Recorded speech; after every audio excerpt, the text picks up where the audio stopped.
1989 میں پاناما کے مانول نوریگا نے امریکی عدالت میں اپنے سرپرست کا شکوہ کیا، لیکن اس نے رضا شاہ کے حشر سے عبرت حاصل نہ کی۔ وہ برسوں تک CIA کا قریبی ساتھی رہا، امریکہ کو معلومات دیتا رہا، لیکن جب آزاد روش اپنائی تو امریکی فوج نے پاناما پر حملہ کیا، اسے گرفتار کیا اور اپنے ملک میں قید کر لیا۔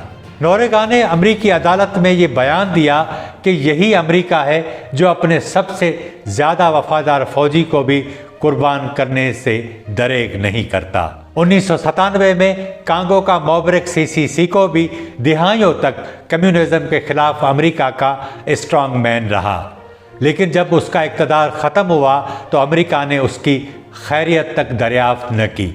وہ اپنے ساتھیوں سے شکوہ کرتا تھا، امریکہ نے میری دہائیوں کی خدمات کے باوجود ایک دن بھی مجھے بچانے کی کوشش نہ کی۔